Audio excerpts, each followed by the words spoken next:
I interrupt my usual musings about 2D shoot-'em-ups, puzzle platformers, and trendy roguelikes to bring you a visual novel about teenage angst, makeout sessions, bitchy backstabbing, cannibalism, and a whole lot of erotic bathing scenes. Yeah, it's gonna be that kind of review. This is the Fruit of Grisaia, an adult-themed visual novel about a school full of teenage girls. Like so many games in the genre, this is light on interactivity and heavy on lengthy conversations about trivial events. There are a number of branching paths, each of which sees our mysterious male lead romantically entangled with a different girl. We're introduced to the school through Kazami Yuji, a handsome stranger with a dangerous past. After being harassed by the local police force, he decides to enroll at the Mahama Academy. Yuji quickly discovers that he is completely surrounded by attractive teenage girls, each based on a different anime trope. Amini is a classic big sister, Mishuru is a fake tsundere, and Yumiko is a kundere type. Playing to these lazy character tropes initially turned me off, but it didn't take long for the Fruits of Gisaia to hint that there may be more going on than meets the eye. As we get to know the different girls, we learn that each of them has a dark and tragic past. For example, one lengthy flashback tells the story of Amine, who was in a fatal bus crash as a young girl. She and the rest of the survivors were forced to fend for themselves, turning her into the sexually confident young woman you see today. On the other side of the spectrum is Sashi, who is a self-proclaimed maid. We learn that because of tragedies early in life, Sashi has decided to wear a uniform and do whatever people want. Unfortunately, this is not always in her best interest, and may ultimately prove to be self-destructive.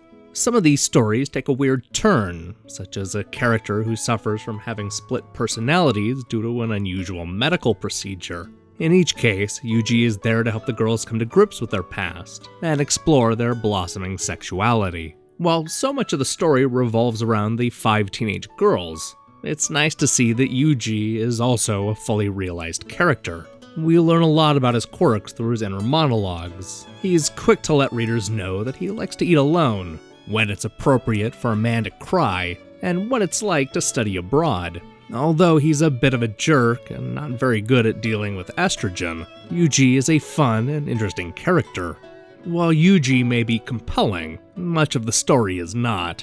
The game takes a frustratingly long time to get going, bogging the reader down with hours of mundane conversations that do nothing to advance the plot. To the game's credit, the dialogue is often snappy and fun. It's full of teenage girls talking about sex, panty lines, breast size, and wardrobe.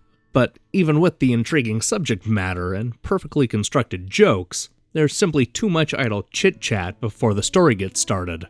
Things perk up quite a bit once you get into the character-specific routes, but even then I had some reservations about the romantic decisions. As I said before, each of the paths involves a few different sex scenes, usually involving anime girls in various states of undress. While I'm all for sex and nudity, I was a bit uncomfortable with the young age of the girls. Makina, for example, looks and acts no older than 14, yet she's sexualized in much the same way as her more mature counterparts. It left me a little grossed out. If you're interested in these teenage girls and their sexual escapades, the Fruit of Grisaia offers a lot of content to go through. There are a number of different paths that result in different endings. That said, if you aren't interested in the story or the characters, then you're probably not going to get much out of this visual novel. There's no gameplay to speak of, and the experience isn't made up of impressive cinemas to watch. The character models look good, and the backgrounds are impressive, but there simply isn't enough to see in this game. There are only a few character poses, and it doesn't take long for the game to cycle through all of them. It doesn't help that the students are confined to a small area, so we're constantly repeating the same classroom, bedroom, hallway, etc.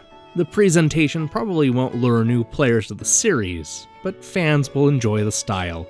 Despite some of my hangups about the underage sex, there's a lot about the story I enjoyed. It isn't afraid to get dark, which I really appreciated. It also plays with anime tropes in unique ways, but as unique as some of the storytelling is, I couldn't get beyond the slow pace and unresolved questions. However, If you're a fan of the Fruits of Grisaia and already have an attachment for these characters, then feel free to disregard everything I said in this review. Well, that was definitely a visual novel review. I guess now I can get back to reviewing 2D shoot-em-ups, puzzle platformers, and trendy roguelikes, or whatever I said. One thing we'll be looking at in the near future is Horizon Chase, which should not be confused with Horizon Shift. It also has nothing to do with Event Horizon, but you probably figured that out already. Hey, why don't you hit that subscribe button and let me know what you've been playing lately?